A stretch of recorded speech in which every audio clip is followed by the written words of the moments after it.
የሚታደስ ፍቅር ነው ከመሲሁ ጋር ሊኖረን የሚገባው ከኢየሱስ ክርስቶስ ጋር ማለት ነው። ቸርቾች ዛሬ በኢትዮጵያ ውስጥም ቢሆን የቀደመ ፍቅርን የመተው ነገር ያለ ይመስላል። ኢየሱስ ክርስቶስ ሲመጣ የወይን መጥመቂያውን ይረግጣሉ፣ ጠላቶቹን ሁሉ ደም በደም ያደርጋቸዋል። ፈራጅ ነው ኢየሱስ ክርስቶስ።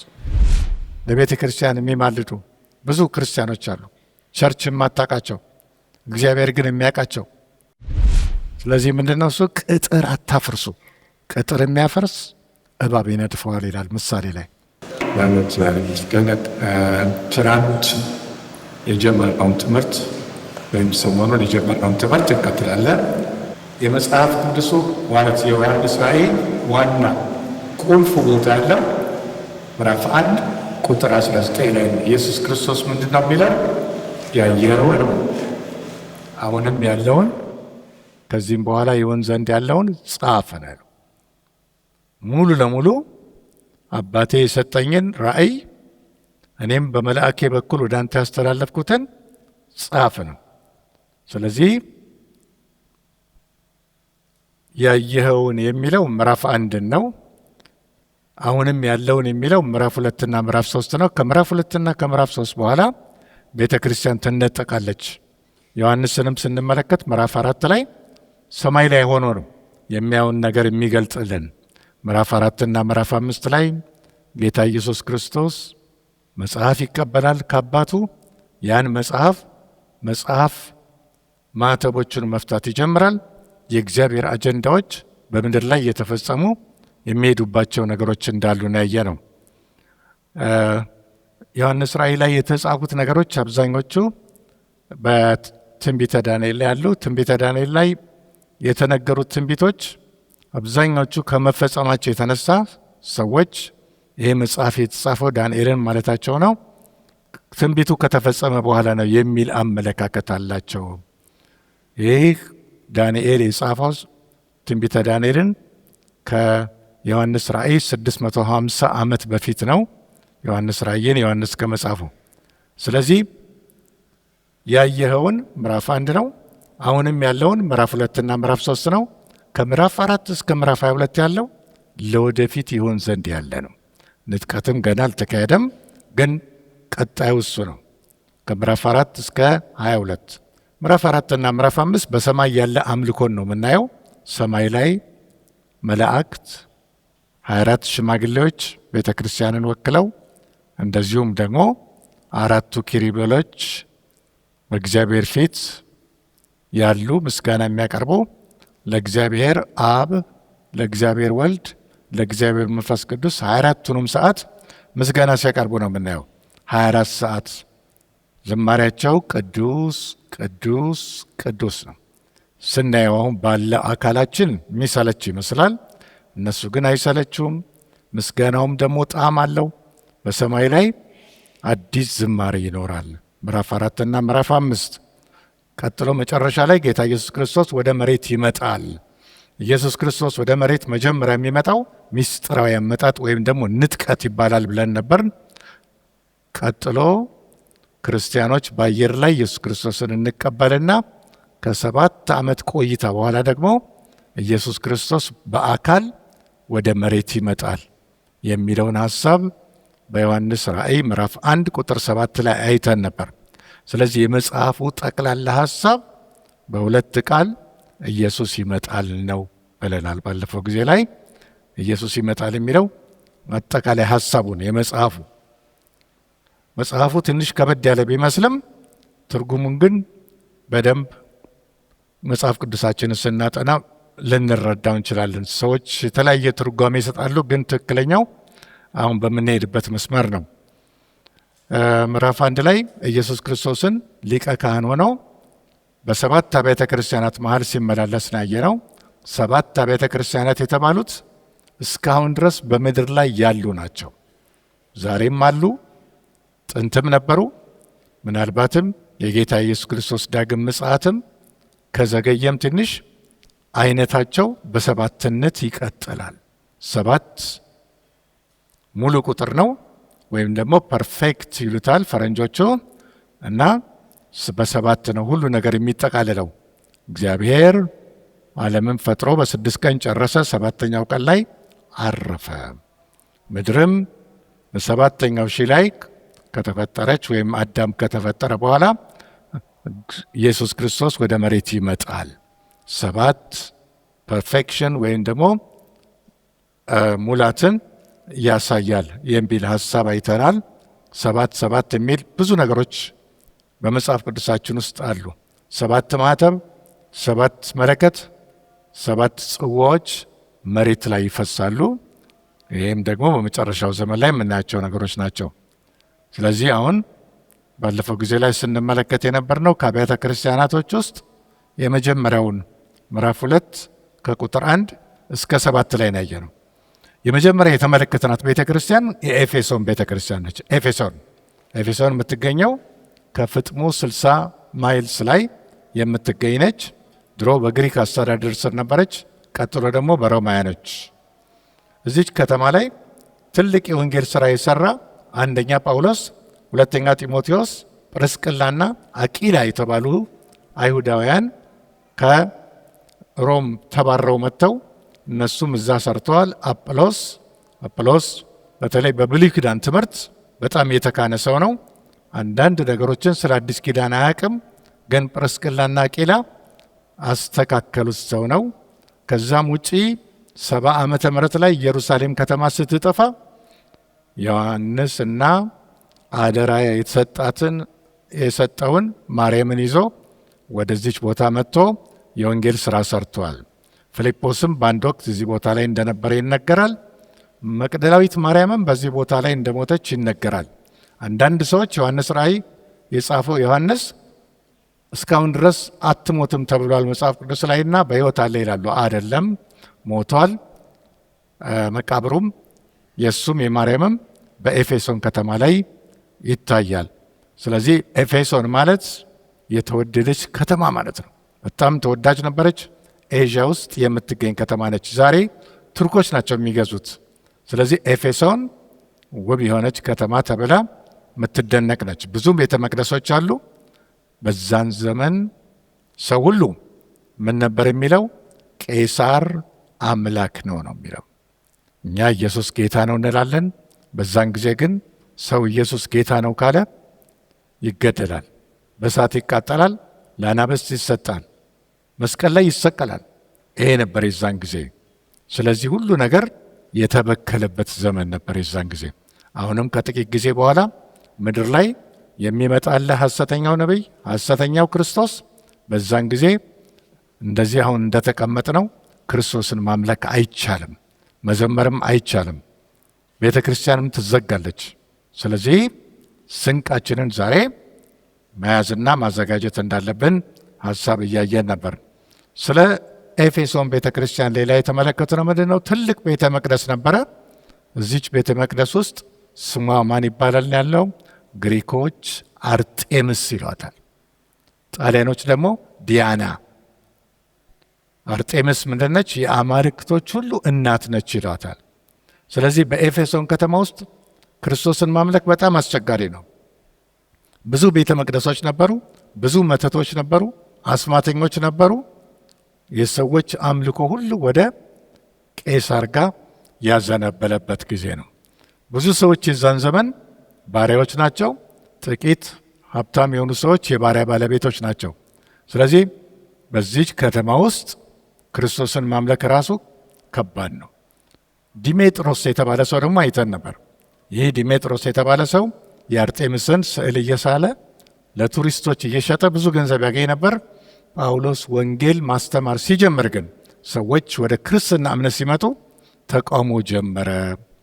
የኤፌሶን አርጤምስ ታላቅ ናት የሚል አድማ በማድረግ ጳውሎስን ስራውን እንዳይሰራ ችግር ፈጥሮበታል የሚል ሀሳብ አይተን ነበር። ኤፌሶን ብዙ ስራ ሲሰራባት የነበረች ቤተ ክርስቲያን ነች። ነገር ግን በጌታ በኢየሱስ ክርስቶስ አሁን ላይ በመጣው ራእይ ኤፌሶን ብዙ ጥሩ ነገር አድርጋለች። ነገር ግን አንድ ነገር ቁልፍ የሆነ ነገር ይጎላት ነበር። ይሄው ምንድን ነው? እሱ የጎደላት ነገር የቀደመ ፍቅርህን ትተሃል ነው። የቀደመ ፍቅር ለመሲሁ አዲስ ፍቅር ሁልጊዜ የሚታደስ ፍቅር ነው። ከመሲሁ ጋር ሊኖረን የሚገባው ከኢየሱስ ክርስቶስ ጋር ማለት ነው። ይህ ፍቅር ነው ወደ እግዚአብሔር ህብረት፣ ወደ ሶስተኛው ሰማይ የሚወስደን። ጸሎት ጸልያሉ፣ ግን እንደሚገባው ነገሮችን ማድረግ ያልቻሉበት ዘመን ነው። ፍቅር ትልቅ ነገር ነው። በቤተ ክርስቲያን ታሪክ ውስጥ እግዚአብሔር እንዲሁ ዓለምን ወዷልና አንድ ልጁን እስኪሰጥ ድረስ ይላል ዮሐንስ 3:16 ላይ የመጽሐፍ ቅዱሳችን ቁልፍ ቃል ነው። እግዚአብሔር ስለወደደ እኛም ደግሞ ተመርጠናል። እግዚአብሔርንም መውደድ አለብን፣ ጸሎትም መጸለይ አለብን ማለት ነው። ስለዚህ ኤፌሶን ቤተ ክርስቲያን ትልቁ ስህተቷ የቀደመውን ፍቅር ትተሃል ነው። ስለዚህ ማስጠንቀቂያ ይሰጣታል። ዮሐንስ ራእይ ምዕራፍ 2 ከቁጥር 4 እስከ 7 ያለውን እናያለን። የተሰጣትን ማስጠንቀቂያ እዚህ ቦታ ላይ እንመለከተዋለን። ዮሐንስ ራእይ 2 ከ4 እስከ 7 ዳሩ ግን የምነቅፍብህ ነገር አለኝ፣ የቀደመውን ፍቅርህን ትተሃልና። እንግዲህ ከወዴት እንደወደቅህ አስብ፣ ንስሐም ግባ፣ የቀደመውንም ስራህን አድርግ፣ አለዚያ እመጣብሃለሁ፣ ንስሐም ባትገባ መቅረዝህን ከስፍራው ወስዳለሁ። ነገር ግን ይህ አለ፣ እኔ ደግሞ የምጠላውን የኒቆላውያንን ስራ ጠልተሃልና። መንፈስ ለአብያተ ክርስቲያናት የሚለውን ጆሮ ያለው ይስማ። ድል ለነሳው በእግዚአብሔር ገነት ካለው ከሕይወት ዛፍ እንዲበላ እሰጠዋለሁ። ይህን የሚናገረው ጌታ ኢየሱስ ክርስቶስ ነው። ነገር ግን ይላል፣ ወይም ዳሩ ግን የምነቅፍብህ ነገር አለ ይላል። ጥሩ ነገሮች ጥሩ አላቸው። ሐሰተኛ መምህራኖችን ማወቅ ይችላሉ። ፑልፒት ላይ ያስቆሟቸዋል ስህተት አስተማሪዎችን። ይሄ ጥሩ ነው። ነገር ግን ለአንድ ቤተ ክርስቲያን ቁልፉ ነገር ፍቅር ነው። ፍቅር ለእግዚአብሔር፣ ፍቅር ለወንድሞች፣ ፍቅር ለእህቶች። ስለዚህ ምንድን ነው እሱ የሚለው? የቀደመ ነገርህን አስብ ይላል።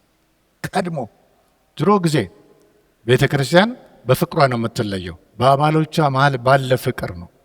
ድሮ 1960ዎች አካባቢ ላይ ቤተ ክርስቲያንን በተለይ መንፈስ ቅዱስ እንቅስቃሴ ሲጀመር ሰዎች የሚያውቋቸው በፍቅር ፍቅር በጣም ነበር። እርስ በርስ መደጋገፍ፣ መጎበኛኘት ያለ ነገር ነው። አንድ ሰው ቤት ሲሄድ መጽሐፍ ቅዱስ ይቀርብለታል።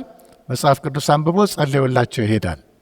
ዛሬ ብዙ ጊዜ ስንገናኝ ወሬ የምናወራባቸው ነገሮች ይበዛሉ። ስለዚህ ቤተ ክርስቲያን በተለይ ኤፌሶን ቤተ ክርስቲያን ጎበዝ የነበሩ አገልጋዮች የነበሩባት የተማሩ ሁሉ አይነት የአገልግሎት መስክ የነበራት ቤተ ክርስቲያን አንድ ስህተት አረገች። በኋላ መጨረሻ ላይ ይኸው ምንድን ነው እሱ? የቀደመ ነገሯን ጣለች ይላል። ቀደመ ነገሯን ጣለች። እነ ሮማውያን ስንመለከት በተለያየ ጊዜ ክርስትና ላይ ተጽዕኖ ይመጣ ነበር። የዛን ጊዜ ግን ጫካ ውስጥ እየሄዱ የሚጸልዩባቸው ነገሮች ነበሩ።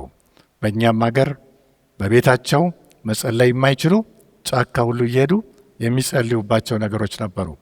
አንዳንድ ፈረንጆች ደግሞ ከስዊድን፣ ከኖርዌይ፣ ከፊንላንድ ሲመጡ ምግብ በሚበሉበት ወይም ደግሞ ሌላ ስራ ከሚሰሩበት ሰዓት ውጭ ያለውን ጊዜያቸውን በልሳን መጸለይ ነው። እንዲህ አይነቶች ሰዎች ነበሩ።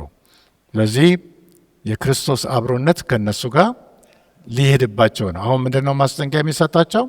ይሄን አርግ፣ ቀደም ሲል ሳረገው የነበረውን ነገር አስብ፣ አርግ፣ የቀደመ ታሪክህን አስብ፣ እንዴት እንደወደቀህ እይ።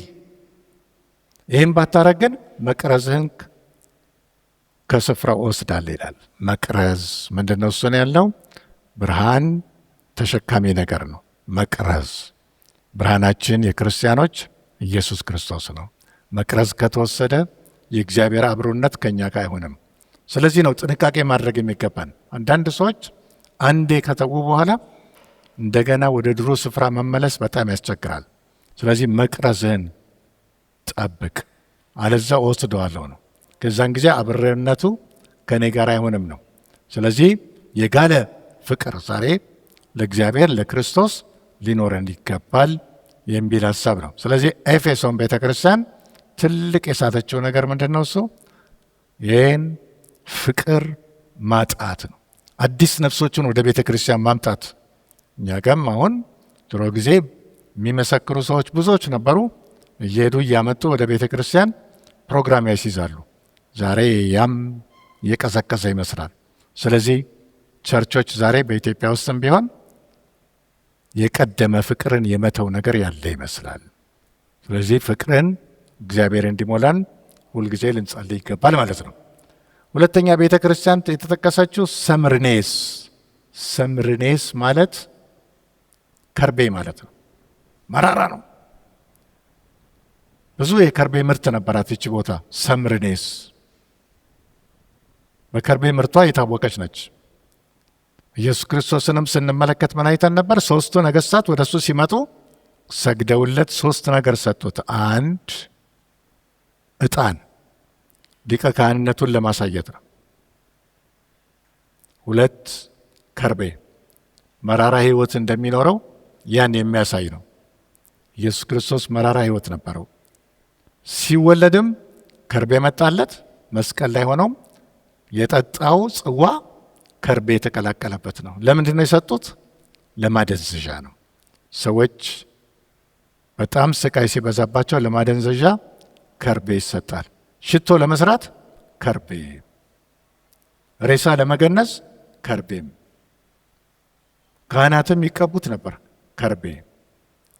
ስለዚህ እቺ ቤተ ክርስቲያን ሰምርኔስ በጣም ሀብታም የነበረች ቤተ ክርስቲያን ነች። በዛች ከተማ ውስጥ ግን ከፍተኛ ስደት የነበረባቸው ክርስቲያኖች፣ በጣም ባለጸጋ በሆነች ከተማ ላይ በጣም ድሆቹ ክርስቲያኖች ናቸው። ምክንያቱም ስራቸውን ይነጠቃሉ፣ ሱቆቻቸው ይወሰዳሉ።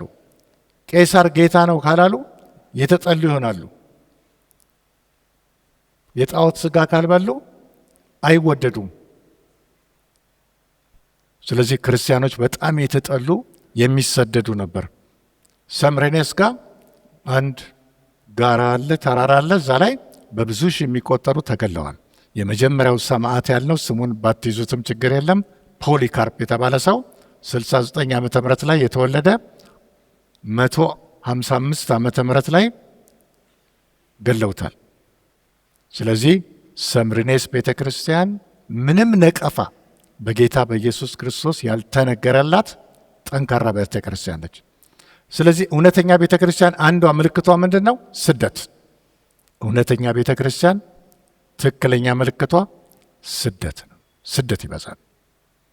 ስለዚህ ስደት ሲመጣ በቤተሰቦቻችን በሚያውቁን ሰዎች ሲያሳድዱን ይሄ የምን ምልክት ነው? የእውነተኛነት ምልክት ነው። ክርስቶስም ተጠልቷል፣ እኛም ደግሞ እንድንጠላ የታጨነን ማለት ነው። ስለዚህ እውነተኛ ቤተ ክርስቲያን ትጠላለች። ብዙ ሰዎች በውሻዎች እየተቦጫጨቁ ተገለዋል፣ በመስቀል ላይ ተገለዋል። ብዙ ሰዎች ጧፍ ሆነዋል። ብዙ ሰዎች የአትክልት ቦታ ላይ ሰዎች ሲዝናኑ፣ እነሱ ግን እንደ ጧፍ እየነደዱ ለአትክልቱ ስፍራ ብርሃን ሰጥተዋል።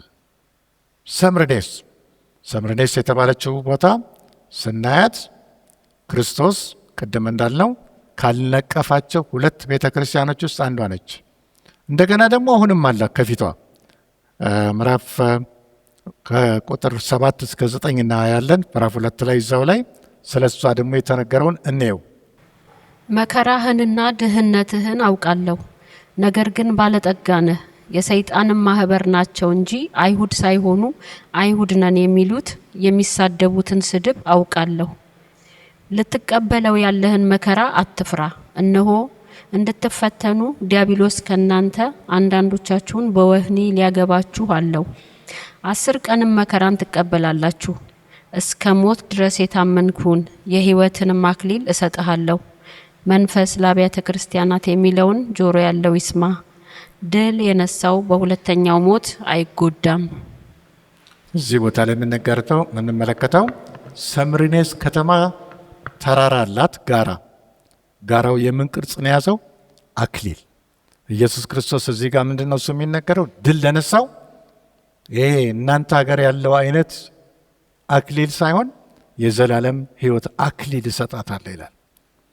ቅድም ኤፌሶን ላይ የሕይወት ዛፍ አለ በእግዚአብሔር ገነት፣ ከዛ እንዲበላ አረገዋለሁ ነበር ያለው። እዚህ ላይ ደግሞ ለሰምርኔስ የተሰጣት አገራችሁ ላይ የአክሊል ምስል አለ ጋራው ላይ፣ እኔ ግን የሕይወት አክሊልን እሰጣለሁ ነው። እንደገና ደግሞ መከራ አለባችሁ፣ ድህነትን አትፍራ። ዛሬ ብዙ ሰዎች ድሆች ናቸው። በእምነታቸው ምክንያት ከየቤተሰቦቻቸው እርዳታ የማያገኙ የተጎሳቆሉ ሰዎች ብዙ ሰዎች አሉ በእምነት ምክንያት። ነገር ግን ድህነትን አውቃለሁ፣ ግን ለእኔ ምንድን ነህ ይለዋል? ባለጠጋ። ምክንያቱም እኔ ስላለሁልህ ባለጠጋ ነህ። አይሁዶች ሳይሆኑ ይላል፣ አይሁዶች የሚመስሉ ሰዎች አሉ እዛ ክርስቲያኖችን ይቃወማሉ። እነሱን የሰይጣን ማህበር ናቸው፣ አትፍራ፣ የሚሳደቡትን ስድብ አይቻለሁ ይላል። ምንም የኔ ዘሮች ቢሆኑም አንተን መስደብ የለባቸውም፣ ክርስቲያኖችን ማለት ነው። በእነዚህ አይሁዶች ምን ያደርጉ ነበር? ለባለስልጣኖች እየተናገሩ እገሌ ክርስቲያን ነው፣ እገሌ ቄሳር አይደለም፣ መሪ ኢየሱስ ክርስቶስ ነው እያለ ነው እያሉ ሰዎችን ያስይዙ ነበረ አይሁዳውያኖች። ስለዚህ አሁንም ከፊትህ አለ መከራ። መከራው ግን ስንት ቀን ነው? 10 ቀን። 10 የሚለው ቁጥር ትንሽነትን ለማሳየት ነው። በሌላ ቦታ ላይ ስትመለከቱ በዘፍጥረት ላይ ምን ይናገራል? ያዕቆብ ላባ ደሞዜን 10 ጊዜ ለዋወጠው ይላል። 10 ጊዜ ሲል እሱ ብዛትን ለማሳየት ነው። እዚህ ጋር ግን ጥቂት ቀን ለማለት ነው። ጥቂት ቀን ይቀርሃል ገና፣ ከእናንተ አንዳንዶቻችሁ ትሞታላችሁ፣ አትፍራ ይለዋል። እኔ ምንድን ነኝ? ፊተኛ ኋለኛ። እኔ ምንድን ነኝ? ሞቼ የነበርሁ አሁን ግን ሕያው ነኝ። ምን ለማለት ነው? የሰውን ልጅ ታሪክ የጀመርኩት እኔ ነኝ፣ ፈጻሚውም ደምዳሜውም እኔ ነኝ ነው። ከተማችሁ በአንድ ወቅት ሞታ ነበር፣ እንደገና ተነስታለች። ሞት የሚያስከትላቸውን ነገሮች እኔ አውቃለሁ፣ ሞቼ ነበራ እኔም። ስለዚህ አትፍራ ጠላቶችህን ነው የሚለው። እዚህ ሳምረኔስ ቤተ ክርስቲያን በስደቷ የታወቀች ነው። ትርጉሟ ግን ምንድን ነው? ከርቤ ማለት ነው። ቀጥሎ 3ኛ ቤተ ክርስቲያን እናያለን። ጴርጋሞን። ጴርጋሞን የተባለች ቤተ ክርስቲያን። እዚህ ላይ ደግሞ ትልቅ የሰይጣን ዙፋን አለ። ሰይጣን የመረጣት ይችን ቦታ ነው። ጴርጋሞን ጋራ አለ። ጋራው ላይ ምን አለ? የተለያዩ ቤተ መቅደሶች አሉ። በተለይም የግሪክ አምላክ አለ፣ ዚወስ ይሉታል። እዛ ላይ ይመለካል ሰይጣን። ጴርጋሞን ላይ በጣም ብዙ ቤተ መቅደሶች አሉ። በየጥጉ ሁሉ ቄሳር ጌታ ነው በሉ እየተባለ ይጠየቃል። ሰዎች ወደ ገበያ ሲሄዱ ዕጣን ያጭሱና ቄሳር ጌታ ነው ይላሉ። እምቢ ያለ ሰው እርምጃ ይወሰድበታል፣ ይገደላል፣ ብዙ ይሰቃያሉ። ስለዚህ ጴርጋሞንም የታወቀች ከተማ ነች። ግን ችግሯ ጴርጋሞን ምንድን ነው? እሱ ጴርጋሞን የተባለችው ከዓለም ጋር የተጋባች፣ ከዓለም ጋር እጅ ለእጅ የተጨባበጠች፣ የግሪክ ፍልስፍና ተጽዕኖ ያጠቃት። ዛሬም እንዲህ አለ አለባበስ። ዛሬ እንደ ዓለም የምናረግ አለባበሶቻችን፣ አነጋገሮቻችን ጥንቃቄ ያስፈልጋል። ተቀባይነት በሰዎች ለማግኘት ሰዎች ዛሬ አለባበሳቸውን እንደ ዓለም ያደርጋሉ። ቋንቋቸውን፣ አነጋገራቸውን እንደ ዓለም። ጣዖት የሚሰዋበት ቤት እየሄዱ ጣዖት የሚበሉ ክርስቲያኖች አሉ። አይበላም፣ አይደረግም። ጴርጋሞን። ስለዚህ ጴርጋሞን ምንድነች? የምታመቻምች ቤተ ክርስቲያን። ማመቻመች ማለት ዓለምን ስታይ ዓለም፣ ክርስቲያኑን ስታይ ክርስቲያን። እንዲህ አይነት ሰዎች አሉ ዛሬም የሚያመቻምቹ። እንደሱ አትሁኑ፣ ከዓለም ተፋቱ፣ ተለዩ ነው የሚለው እዚህ ጋር። ጴርጋሞን ራሱ የሰይጣን ዙፋን እዛ ላይ መሆኑ ራሱ ችግር ይፈጠራል በክርስቲያኖች ላይ። ሲንበረከኩ ብዙ ገስጸው ነው ወደ መንፈሳዊ ኢንቫይሮንመንት ውስጥ የሚገቡት። እዛች ከተማ ውስጥ ግን አንድ የተሾመ ጳጳስ ነበረ። ስሙ ምን ይለዋል ኢየሱስ ክርስቶስ? አንቲፓስ። አንቲፓስ እንኳን በነበረበት ጊዜ ይላል ስሜን ጠብቀሃል፣ ሃይማኖቴን ጠብቀሃል፣ አሁን ታዲያ እኮ መበርታት አለባችሁ ነው የሚላቸው። አሁን ትንሽ ጉልበቶቻቸው እየደከመ ነው የጴርጋሞን ክርስቲያኖች። ስለዚህ ነው በርቱ የሚላቸው። ሁለተኛ ደግሞ ምን ገባ? በመካከላችሁ ደግሞ እንደገና 2 አይነት የስህተት ትምህርት መጥቷል። አንደኛ ኒቆላውያን፣ ሁለተኛ በለዓም። ኤፌሶን ላይም ነበሩ። ኤፌሶን ላይ ሳሉ ግን ምን ነበረ? አስተማሪዎቻቸው የኤፌሶን ቤተ ክርስቲያን ፑልፒት ላይ ያቆሟቸው ነበር፣ ልክ አይደለም እያሉ። ጴርጋሞን ላይ ግን እንደፈለጉ ይሰብካሉ። ኒቆላውያን ምን ብለው የሚያስተምሩ ናቸው? ስጋ ደካማ ነው፣ ኃጢአት ብትሰራም ችግር የለም ምን አለበት የሚሉ ናቸው። ስለዚህ ጴርጋሞን ላይ የነበረችው ቤተ ክርስቲያን ታመቻመቻለች። ኃጢአት ይሰራሉ። ዝሙት እገሌ ፈጸመ ምን አለበት? ስጋ ደካማ ነው ይላሉ። ስለዚህ የኒቆላውያን ትምህርት ትክክል ያልሆነ ትምህርት ነው። ኒቆላዎስ የተባለ አንድ ሰው ተመርጦ ነበር ከዚህ በፊት ምናየው፣ በሌላ ጊዜ ላይ እናየዋለን። ግን የዛ ተከታዮች ናቸው። ዋንስ ሴቭድ ኔቨር ሎስት። አንዴ ካመናችሁ በኋላ በቃ ስማችሁ ተመዝግቧል ሰማይ ላይ። ስለዚህ ኃጢአትን ብትሰሩ ምንም ችግር የለውም ይሉናል። ዛሬም ኢትዮጵያ ውስጥ እንደዚህ አይነቶች አሉ። ጥንቃቄ እናርግ፣ ጽድቃችንን እንጠብቅ፣ ቅድስናችንን እንጠብቅ ለማለት ነው። የበለዓምን ትምህርት ደግሞ የሚከተሉ ሰዎች አሉ። በለዓም ምን አስተማረ? እስራኤሎችን ለመርገም ሞከረ። 3 ጊዜ ባርኳቸው ወረደ። ቀጥሎ ገንዘቡን ይፈልጋል። የባላቅን የሞዓብ ንጉሥ ባላቅ ይባላል። የእሱን ገንዘብ ግን ፈለገ። ስለዚህ ምን አረገ? ባላቅን ምክር መከረው። ምን አለው? ቆንጆ ቆንጆ የሞዓብ ሴቶችን አዘጋጅ፣ ግብዣ ያርጉ፣ እስራኤል ድንኳን ጋር ይሄዱ፣ ወንዶቹ ይሳባሉ። ቀጥሎ ዘፈን ያዘጋጁ የሞዓብ ሴቶች፣ ዝሙት ፈጽሙ ከነሱ ጋር። የዛን ጊዜ እኔ ለመርገም ያቃተኝ ሕዝብ ለመረገም ክፍት ይሆናል አለ። ረግሞ ያልቻለውን ይህ ሰው በዚህ አይነት ምክር ምን አረገ? እስራኤላውያኖችን በእግዚአብሔር እንዲቀጸፉ አረገ። ምን አረጉ እስራኤላውያኖች? እስራኤላውያኖች ምን አረጉ? አንደኛ ዝሙት ፈጸሙ ከሞዓብ ሴቶች ጋር። የተቀደሰ ሕዝብ ከረከሰ ሕዝብ ጋር ጋብቻ። ሁለተኛ ዘፈናቸው ላይ ተሳተፉ። ዘፈን ዛሬ ቤተ ክርስቲያን ውስጥ ዘፈን የሚሰሙ ሰዎች ብዙ ናቸው። ዘፈን ግን የተፈቀደ አይደለም። በጆሮ መርዝ ይገባል፣ በአይን መርዝ ይገባል፣ በመብል መርዝ ይገባል። ስለዚህ የበለዓምን ትምህርት የሚከተሉ ሰዎች እነሱ መሃል ነበሩ። በለዓም የሶሪያ ተወላጅ ነው። ሜሶፖታሚያ የሚባል ሀገር አለ። እዛ ጋር ያለ ሰው ነው። አስማተኛ ነው። አንድ ቦታ እንደውም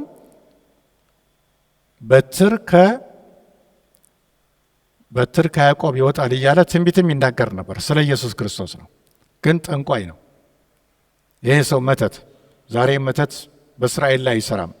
ዛሬ መተት ድግምት በእኛ ላይ አይሰራም። ሁልጊዜ ራሳችንን ግን ምን ማድረግ አለብን? በክርስቶስ ደም መሸፈን ነው። በጎረቤቶቻችን የሚደገምብን ብዙ ሰዎች አለ። በሰፈራችን፣ በሀገራችን፣ በሌላ ከሩቅ ቦታ የሚደግሙ ሰዎች አሉ በእናንተ ላይ። እናንተም ማታቋቸው ድግምት መንፈስ አለ። ግን በእስራኤል ላይ አስማት አይሰራም። ድግምት በእግዚአብሔር ሕዝብ ላይ አይሰራም። እነዚህ ግን እስራኤላውያኖች በር ከፈቱ ራሳቸው። ስለዚህ ምን ይላል እዛ ጋር ሲናገር? እዛ ጋ የምትመለከቱት ምንድን ነው? እሱ ምዕራፍ 2 ከቁጥር 14 እስከ 17 ላይ እዩት። ትናንትናም ያላብራራነው ነገር ነበረ። ምዕራፍ 2 ከቁጥር 14 እስከ 17 ዳሩ ግን ለጣዖት የታረደውን እንዲበሉና እንዲሴስኑ በእስራኤል ልጆች ፊት ማሰናከያን ሊያኖርባቸው ባላቅን ያስተማረ የበለዓምን ትምህርት የሚጠብቁ በዚያ ካንተ ጋር ስላሉ የምነቅፍብህ ጥቂት ነገር አለኝ። እንዲሁ የኒቆላውያንን ትምህርት እንደነዚህ የሚጠብቁ ሰዎች ካንተ ጋር ደግሞ አሉ። እንግዲህ ንስሐ ግባ፣ አለዛ ፈጥኜ እመጣብሃለሁ፣ በአፌም ሰይፍ እዋጋቸዋለሁ።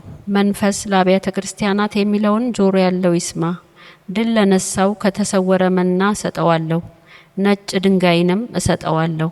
በድንጋዩም ላይ ከተቀበለው በቀር አንድስ እንኳ የሚያውቀው የሌለ አዲስ ስም ተጽፏል። እዚህ ላይ የምንመለከተው ምንድን ነው? እሱ እነኚህ ሰዎች መንገዳቸውን ያስተካክሉ ነው የሚለው። እነኚህ በለዓምን ትምህርት የሚከተሉ የኒቆላውያንን ትምህርት የሚከተሉ አለዛ ምን አደርጋቸዋለሁ? በአፌ ሰይፍ እገላቸዋለሁ። ክርስቲያኖችን አይደለም፣ እነዚህ ስህተት ነገር ውስጥ ያሉትን በአፌ ሰይፍ እገላቸዋለሁ ይላል። እናንተ ግን ይህን ትምህርት የማትጠብቁ በጴርጋሞን ውስጥ ያላችሁ ትክክለኛ ክርስቲያኖች ምን ታደርጋላችሁ ይላቸዋል። ለእናንተ ከተሰወረ መና እሰጣችኋለሁ። የተሰወረ መና፣ ዛሬ የተሰወረ መና አለ። ታቦት ውስጥ የተሰወረ እስራኤላውያኖች ከግብፅ ምድር ሲወጡ ወደ ከነአን ምድር ሲሄዱ በምድረ በዳ ምን ገጠማቸው? መና። መና ማለት ምንድን ነው? ምንድን ነው ይሄ ማለት ነው? ምንድን ነው ዛሬ ቁርሳችን? ከሰማይ ይወርዳል። ምንድን ነው ዛሬ ምሳችን? ከሰማይ ይወርዳል። ምንድን ነው ማለት ነው? መና የመላእክት ምግብ ነው። መና ዛሬም በዚህ ጉባኤ ውስጥ ቁጭ ብለን የምንሰማው የእግዚአብሔር ቃል ነው። መና ያልታሰበ መና፣ የተሰወረ መና ይላል። የተሰወረ መና አለ። ብዙ ጊዜ እኔም አግኝቻለሁ። የተሰወረ መና አለ። ኤልያስ በምድረ በዳ እያለ ማን መገበው? ቁራ መገበው። የተሰወረ መና። እኔም አንዳንድ ጊዜ ቁራ ብቻ ሳይሆን ጅብም ይመገበኛል። የተሰወረ መና ያገኛችሁ ሰዎች መናችሁን በደንብ ያዙ።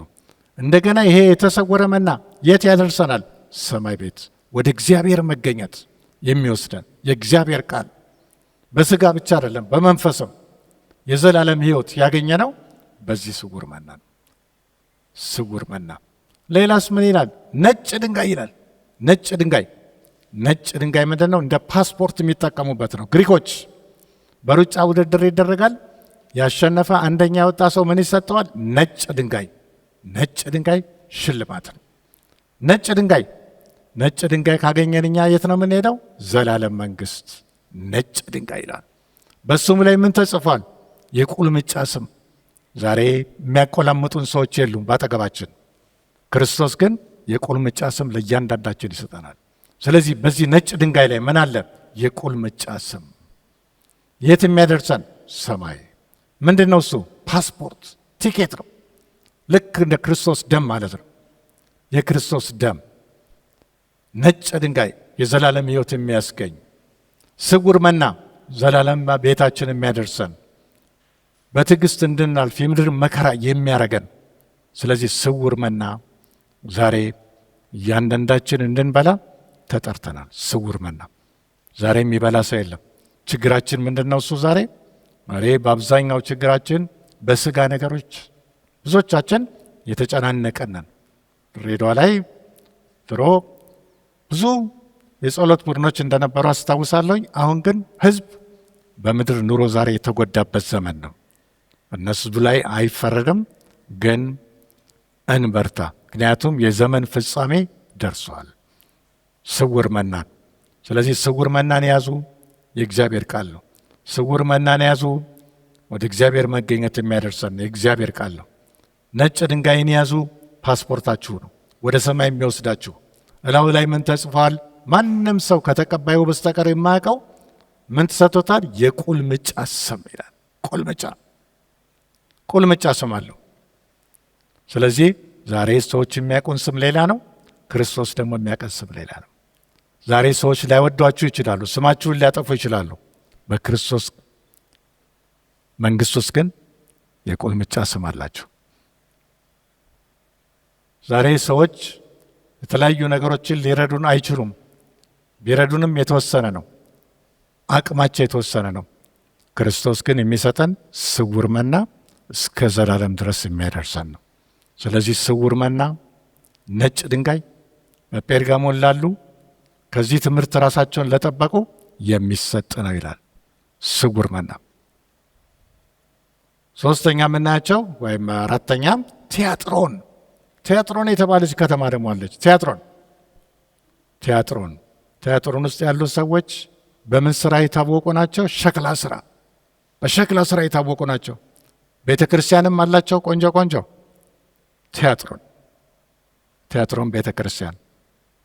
ቲያጥሮን ቤተ ክርስቲያን ውስጥ ሸክላ ሲሰሩ ሸክላ ሰሪው ረዳት አለው፣ የብረት በትር የያዘ። ሸክላው በትክክል ቅርጽ ካልያዘ በብረት በትሩ ይመታውና ያስተካክለዋል፣ ያፈርሰዋል። ሊዲያ የተባለች እነ ጳውሎስ ያገኟት ፊልጵስዩስ ላይ ያቺ ሴት የዚህ ቦታ ተወላጅ ነች። ቀይ ሐር ነጋዴ ነበረች። ይቺ ሴት መጀመሪያውን የአውሮፓ ቤተ ክርስቲያን በቤቷ የመሰረተች ሴት ነች። ሊዲያ የእሷ አይነት ልብ ዛሬ በቤተ ክርስቲያን ውስጥ ያስፈልጋል። ስለ ሊዲያ ብዙ የተጻፉ ነገሮች አሉ። አገሯ ውስጥም ቲያጥሮን ውስጥ ሊዲያ የሚባል ቦታ አለ። ቲያጥሮን ከተማ ላይ ስንመለከት ደግሞ ምንድን ነው እሱ? በዚች ከተማ ውስጥ አንዲት ሴት አለች። ስሟ ማን ይባላል? ኤልዛቤል። ይኸው ዛሬ በዓለም ውስጥ ራሱ ኤልዛቤል እየሰራች ነች። ኤልዛቤል እኛ መናቃት የብሉይ ኪዳኗን ነው። የሲዶና ንጉሥ ልጅ ነች። እስራኤልን ንጉሥ አካብን ያገባች ነች። ኤልዛቤል ማለት በዕብራይስጥ ምንድን ነው? ቆሻሻ ማለት ነው።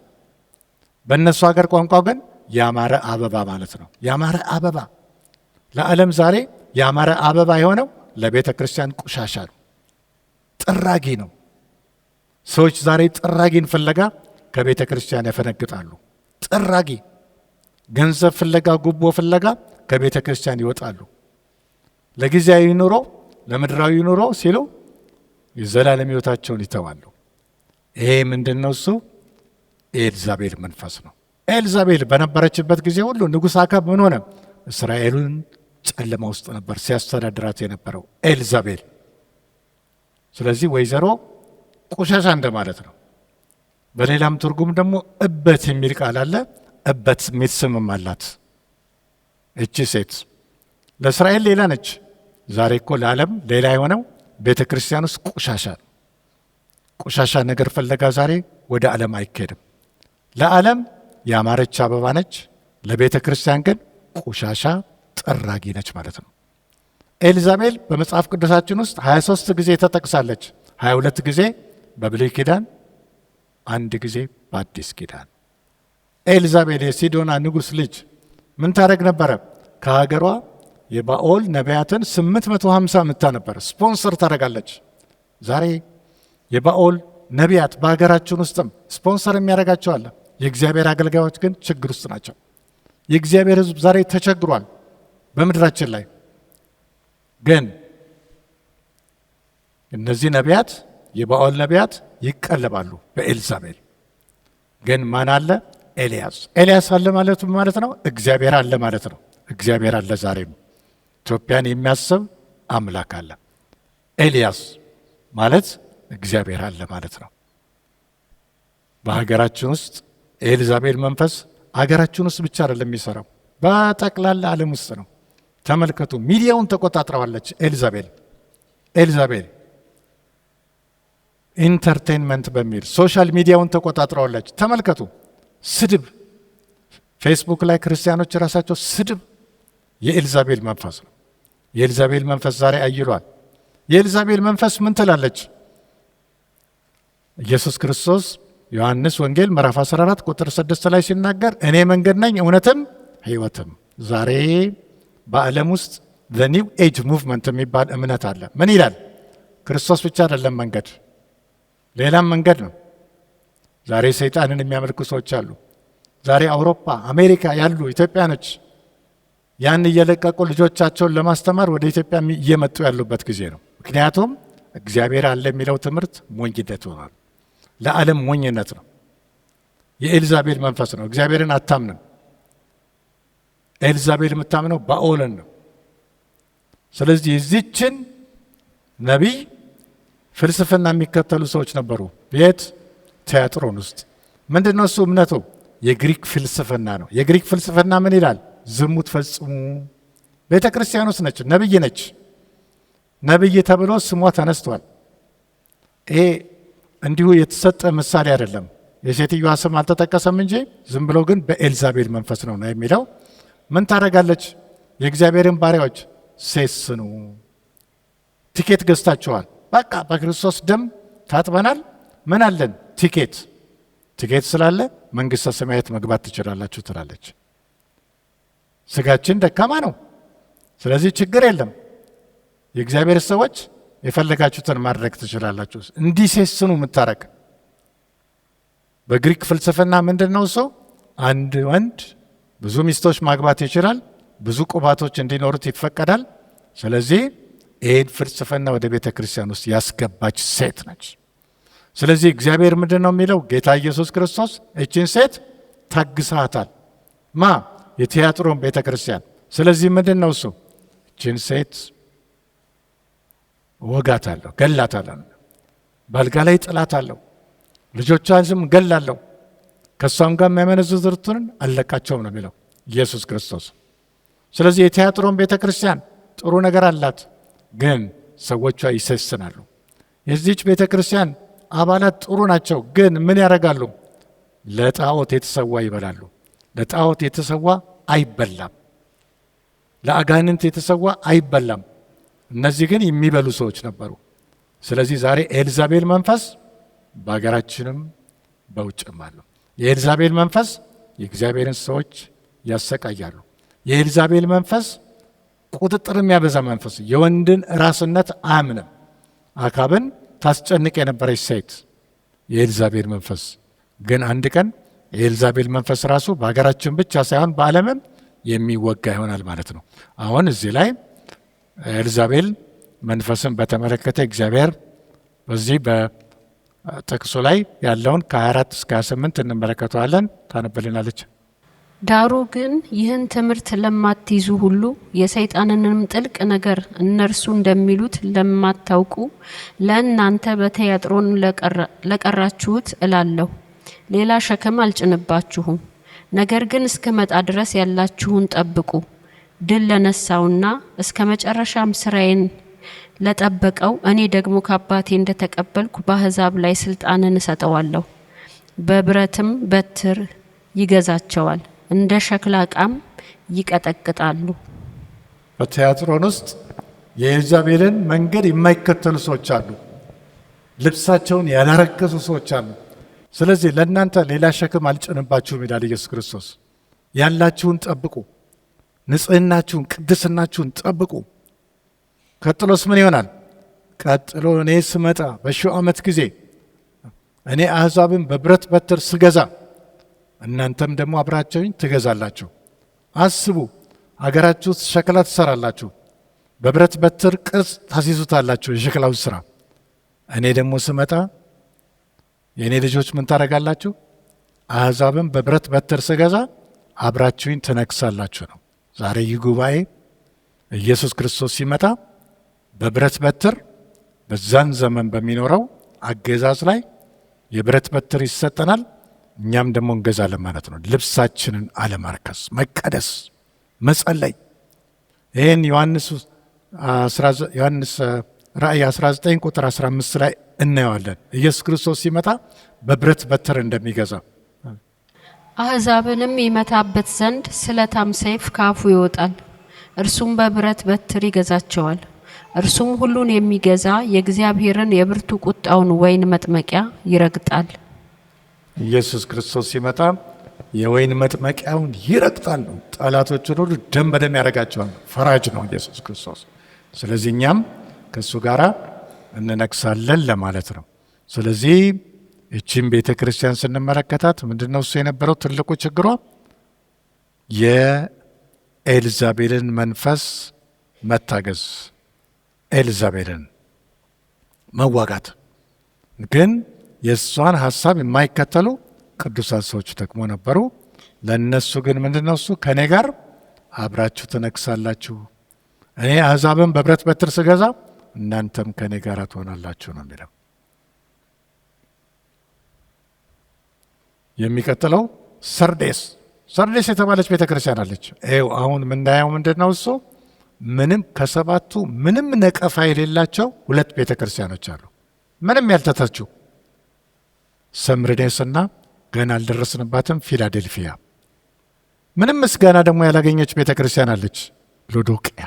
እቺ በመጨረሻው ዘመን ላይ ያለች ቤተ ክርስቲያን፣ መጨረሻው ዘመን ላይ ሰው እንደፈለገ የሚጓዝበት፣ ሰው ኃጢአት እየሰራ ለብ ያለ ህይወት እየመራ ያለበት ነው። አሁን ግን ሰርዴስን ይዋት። ሰርዴስ ቤተ ክርስቲያን ውጭዋን ስታዩ ታምራለች፣ ውስጧ ግን የሞተ ነገር ነው። ህይወት አለኝ ትላለች፣ ህይወት እንዳለው ግን ሞታለች። ሰው እየሄደ እንዴት ይሞታል? እየተራመደ እንዴት ይሞታል? የሞቱ ቤተ ክርስቲያኖች አሉ። ዛሬ በአውሮፓ ውስጥ በአሜሪካ ውስጥ ስትሄዱ አንዳንድ ቤተ ክርስቲያኖች አሉ። ምንድን ነው እሱ? ቤተ ክርስቲያኑ ገቢም ስለሌለው ሰውም ስለማይመጣ ለዳንስ ቤት ይሸጣል። እንዲህ አይነቶች አሉ። ባለመስራት ወንጌል ላይ ማለት ነው፣ ባለመጸለይ እንዲህ አይነት ቸርቾችም አሉ። ስለዚህ የሰርዴስ ቤተ ክርስቲያንም እንዲህ ነች። ነገር ግን ከእነሱ ውስጥም ልብሳቸውን ያላረከሱ አሉ። እዚህ የሰርዴስን ቤተ ክርስቲያን አስተያየቷን እንሰማና ወደ ወደ ፊላዴልፊያው ቸርች እናያለን። እሺ። ነገር ግን ልብሳቸውን ያላረከሱ በሰርዴስ ጥቂት ሰዎች ካንተ ጋር አሉ። የተገባቸውም ስለሆኑ ነጭ ልብስ ለብሰው ከኔ ጋር ይሄዳሉ። ድል የነሳው እንዲሁ በነጭ ልብስ ይጎናጸፋል። ስሙንም ከሕይወት መጽሐፍ አልደመስስም። በአባቴና በመላእክቱ ፊት ለስሙ መሰክርለታለሁ። መንፈስ ለአብያተ ክርስቲያናት የሚለውን ጆሮ ያለው ይስማ። ነጭ ልብስ የለበሱ ልብሳቸውን ያላረከሱ በሰርዴስ አሉ ይላል። ሁልጊዜ እግዚአብሔር ቅሬታዎች አሉት። በየቸርቹም ቢሆን በመጥፎም ቸርች ቢሆን ቅሬታ አለው። ቅሬታዎች፣ ቸርች የማታውቃቸው ጸላዮች፣ ለቤተ ክርስቲያን የሚማልዱ ለቤተ ክርስቲያን የሚማልዱ ብዙ ክርስቲያኖች አሉ። ቸርች የማታውቃቸው እግዚአብሔር ግን የሚያውቃቸው። ቅድም ኤልዛቤል ምን ታረግ ነበረ? ሰዎችን ታማልል ነበር። ይሄ ማማለል፣ ወንዶችን የምታማልል ሴት። ሰርዴስ ግን እንዲሁ እየሞተች ያለች ቸርች ነች። ግን እዛ ውስጥም የእግዚአብሔር ቅሬታዎች፣ የጸሎት ቡድኖች አሉ የሚጸልዩ በቸርቻቸው ውስጥ ሆነው። አንዳንድ ሰዎች ቸርች አንዳንድ ችግር ሲያዩ ቸርች መለወጥ ይፈልጋሉ። እዛም ብትሄዱ ያው ቸርች ነው፣ እዚህም ቸርች ነው። ስለዚህ ምንድነው እሱ? ቅጥር አታፍርሱ። ቅጥር የሚያፈርስ እባብ ይነድፈዋል ይላል ምሳሌ ላይ። ቅጥር የሚያፈርስ እባብ ይነድፈዋል። ቸርቻችሁ ላይ ሆናችሁ ጸልዩ። እግዚአብሔር ድንቅ ነገርን ያሳያል። ሰርዴስ ስለዚህ የሞተች ያለች ቤተ ክርስቲያን ሲያዩት የተለሰነ መቃብር፣ ውስጡ ሬሳ ነው፣ ውጭው ግን ያምራል፣ ይስባል ሰውን። እንዲህ አይነት ቸርቾች አለች። አሁን የሚቀጥለው የምንመለከተው ፊላዴልፊያ የተባለችው ቤተ ክርስቲያን የወንድማማች ፍቅር ማለት ነው። ወንድማማቾች፣ የወንድማማች ፍቅር። ቸርች የምትለየው በፍቅሯ ነው ብለናል። ለየት ባለ በጋለ ፍቅሯ ነው። አሁን እቺ ቤተ ክርስቲያን ምንም ያልተነቀፈች ነች። ፊላዴልፊያ ትንሽ ስደትም ቢኖር ከምኖች ነው? ከአይሁዶች ነው። አይሁዶች ናቸው ብዙ ጊዜ ክርስቲያኖችን የሚቃወሙ። ምክንያቱም መሲያችን አልመጣም፣ መሲህ እያለ የሚናገረው ያ ሰው አታላይ ነው እያሉ ነው። ስለዚህ በፊላዴልፊያም ነበሩ። ፊላዴልፊያን የገነቧት ግሪኮች ናቸው። የምትገኘው በኤዥያ መስመር ላይ ነው። ባህላቸውን ለማስተላለፊያ ጥሩ ከተማ ነች ፊላዴልፊያ የተባለች ቤተ ክርስቲያን፣ ነቀፋ የሌለባት በክርስቶስ ዘንድ የተመሰገነች ቤተ ክርስቲያን ነች። እሷን እናነባትና ከቁጥር 7 እስከ 13 በፊላዴልፊያም ወዳለው ወደ ቤተ ክርስቲያን መልአክ እንዲህ ብለህ ጻፍ። የዳዊት መክፈቻ ያለው የሚከፍት የሚዘጋም የሌለ የሚዘጋ የሚከፍትም የሌለ ቅዱስና እውነተኛ የሆነው እርሱ እንዲህ ይላል፣ ስራህን አውቃለሁ። እነሆ በአንተ ፊት የተከፈተ በር ሰጥቼሃለሁ፣ ማንንም ሊዘጋው አይችልም።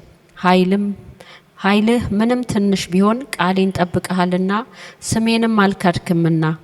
እነሆ አይሁድ ሳይሆኑ አይሁድ ነን ከሚሉ ነገር ግን ከሚዋሹ ከሰይጣን ማህበር አንዳንዶችን እሰጥሃለሁ። እነሆ መጥተው በእግሮች ፊት ይሰግዱ ዘንድ እኔም እንደወደድኩህ ያውቁ ዘንድ አደርጋቸዋለሁ። የትዕግስቴን ቃል ስለጠበቅህ እኔ ደግሞ በምድር የሚኖሩትን ይፈትናቸው ዘንድ በዓለም ሁሉ ላይ ሊመጣ ካለው ከፈተናው ሰዓት እጠብቅሃለሁ። እነሆ ቶሎ ብዬ እመጣለሁ። ማንም አክሊልህን እንዳይወስድብህ ያለህን አጽንተህ ያዝ።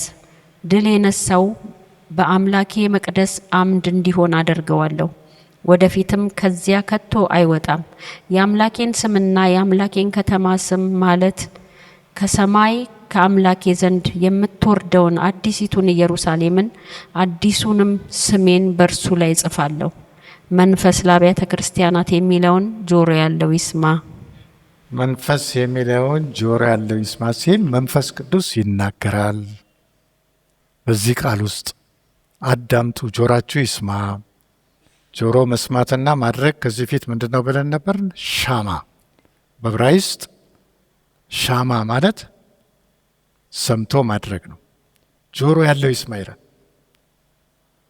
ፊላዴልፊያ ቤተ ክርስቲያን ኃይሏ ትንሽ ነው፣ ጥቂት ነች። ግን ኃይለኛ ነች። ምንድን ነው እሱ የሚለው? የተከፈተ በር እሰጥሃለሁ። የተከፈተ በር ይሰጣል። ወንጌል ይስፋፋል። እቺ ቤተ ክርስቲያን ብዙ አባላት ሊኖራታል። ኃይሏ ግን ትንሽ ነው። ሰምሬኔስ ድሃ ነበረች የቅድሟ፣ ግን ኢየሱስ ስላላት ባለጠጋ ነች። ይችኛዋ ደግሞ ስታዩት ብዙ አቅም የላትም፣ ግን የወንጌል በር የተከፈተላት ቤተ ክርስቲያን። የወንጌል በር የተከፈተላት ቤተ ክርስቲያን ምን ይላል? አይሁዶች ይሰድቡሃል፣ ግን ከአይሁዶችም ጭምር ምን ይሰጣሉ? አዳዲስ ነፍሶች። አይሁዳውያኖች እኔ እንደወደድኩ አውቀው ወደ አንተ ጋር ተንበርክከው ይመጣሉ ነው፣ ወንጌልን ይቀበላሉ። ከአይሁዶች ክርስትና እምነት ውስጥ ማግኘት በጣም ከባድ ነው። ከእነሱ ውስጥ ሁሉ አሳልፌ እሰጥሃለሁ ነው የሚለው። ምዕራፍ 3 ቁጥር 10 ላይ ምን ይላል? በጣም የትዕግስቴን ቃል ስለጠበቅ በዓለም ሁሉ ከሚመጣው መከራ ጠብቃለሁ። ሰዎች ብዙ ጊዜ ምን እያደረጉ ይተረጉሙታል? ይህን በቃ መከራ ውስጥ አታልፍም ይቺ ቤተ ክርስቲያን ነው፣ ፊላዴልፊያን ነው። ዛሬ መከራ ውስጥ ላለማለፍ ከክርስቶስ ጋር መጣበቅ እጅግ በጣም ወሳኝ ነው። ፊላዴልፊያ ቤተ ክርስቲያን ኃይሏ ትንሽ ቢሆንም ብዙ ነገሮችን ያረገች ቤተ ክርስቲያን ነች። ስለዚህ ነቀፋ የለባትም። አሁን መጨረሻ የምንመለከታት ሰዓቴ እየደረሰ ነው፣ ግን ቁጥር 14 እስከ 22 ያለውን እናነባለን። ሎዶቅያ። በሎዶቅያም ወዳለው ወደ ቤተ ክርስቲያን መልአክ እንዲህ ብለህ ጻፍ።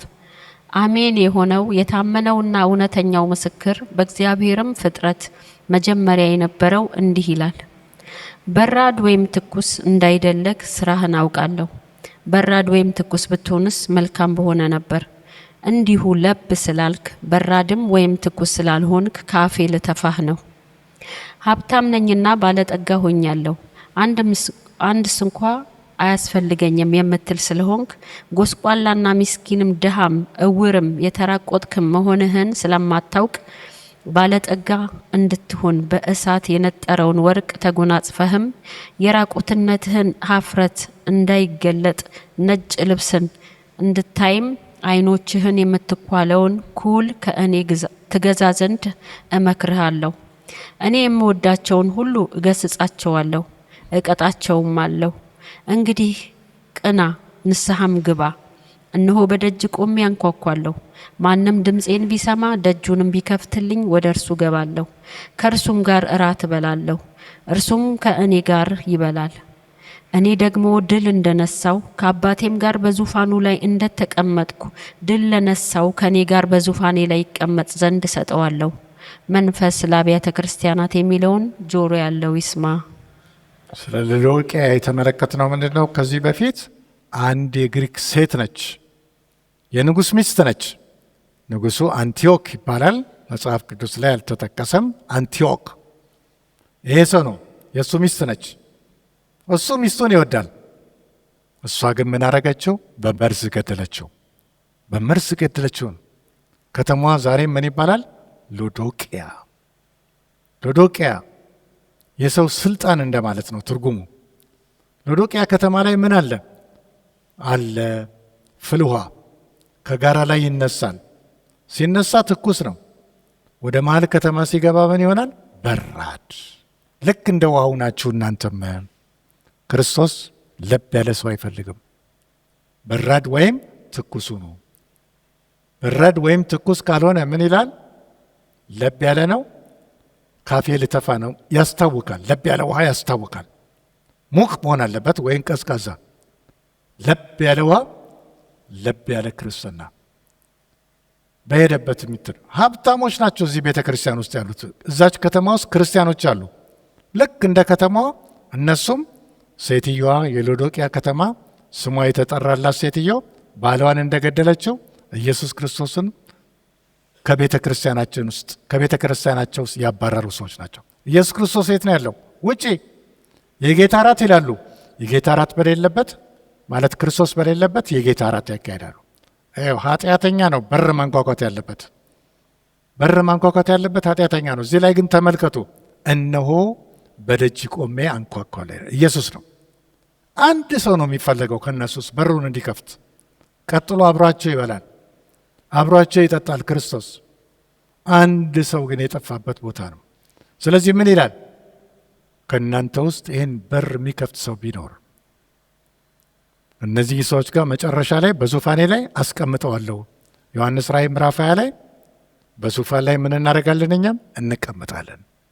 የአይነት እድል አለን የሚለው። ሎዶቅያ ውስጥ ያሉት ሀብታም ሰዎች ናቸው። ምንድን ነው የሚለብሱት? ሱፍ። ሱፉ ምን አይነት ነው? ጥቁር። የሚያስፈልገው ግን መንግሥተ ሰማያት ለመግባት ምን አይነት ነው? ነጭ። ምን ይላል? ብዙ ሰዎች እየመጡ ይታከማሉ ሎዶቅያ እንደ ጠበል ውሃው ጋር አይናቸውን ብርሃን ያጡ ሰዎች ይሄዳሉ። አንዳንዶቹ መታከሚያ ገንዘብ እያጡ መንገድ ላይ ቁጭ ብለው ይለምናሉ። እንደነሱ ነህ። ለአይንህ ኩል ከኔ ግዛ፣ ወርቅ ከኔ ግዛ። ጥቁር ልብስ አይደለም መንግሥተ ሰማያት ለመግባት የሚያስፈልገው፣ የምድር ሀብት አይደለም። ነጭ ልብስ፣ ነጭ ልብስ ለብሰ ከኔ ጋር ለመሆን እኔን ጠይቀኝ ነው የሚለው። የአይን ኩል ከኔ ግዛ፣ አይኖችም አጥርተው ያሉ ይላል። አንተ ምንድነህ? ሀብታም ነኝ ትላለህ፣ ግን ምንድነህ? ጎስቋላ፣ ድሃም ይለዋል፣ ምስኪን። አንዳንድ ቸርቾችን እዩ፣ ይመካሉ በቸርቻቸው። በቸርች አትመኩ። የምንመካው በክርስቶስ ነው መሆን ያለበት። ቸርቾች ቸርችን ማምለክ የለባቸው። ቸርች ማምለኪያ እንጂ መመለክ ያለበት አይደለም። ስለዚህ ሎዶቅያ ቤተ ክርስቲያን እንዲሁ የምትመካ የመጨረሻው ዘመን ቤተ ክርስቲያን ነች። አሁን ያለንበት ዘመን ሎዶቅያ ስርዓት ትጠብቃለች፣ ግን ከእግዚአብሔር ጋር ያለው ነገር የላላበት። አባሎቿን በደንብ አትቆጣጠርም። ገንዘብ ሞልቷቸዋል፣ እንደፈለጉ ይበላሉ ይጠጣሉ ቸርች ውስጥ፣ ግን ክርስቶስ የለም። ክርስቶስ በሌለበት ይዘመራል፣ ክርስቶስ ግን ውጭ ነው። እንደዚህ አትሁኑ ይላል። ስለዚህ እንደ አጠቃላይ ስንመለከተውን ሳጠቃልለው ሁለት ቤተ ክርስቲያኖች ፐርፌክት ሆነዋል፣ የእግዚአብሔርን ፈቃድ ፈጽመዋል። ሰምርኔስና ፊላዴልፊያ። አራት ቤተ ክርስቲያኖች ነቀፋም አለባቸው፣ ምስጋናም አለባቸው። እነሱም ኤፌሶን፣ ጴርጋሞን፣ ቲያጥሮንና ሰርዴስ ናቸው። እነኚህ በጎም ነገር ያለባቸው ናቸው። ምንም ምስጋና ያልተቀበለች ቤተ ክርስቲያን ሎዶቅያ። ስለዚህ እግዚአብሔር እንደ ሎዶቅያ በራድ ወይም ትኩስ ከመሆን ይጠብቀን። እኛ ጉባኤ ውስጥ አንድነት እዚህ እንደተሰባሰብነው ሁሉ ጌታ ኢየሱስ ክርስቶስ ሲመጣም ደግሞ እሱን ባየን ለመቀበል እንድንበቃ ጌታ ኢየሱስ ይርዳን።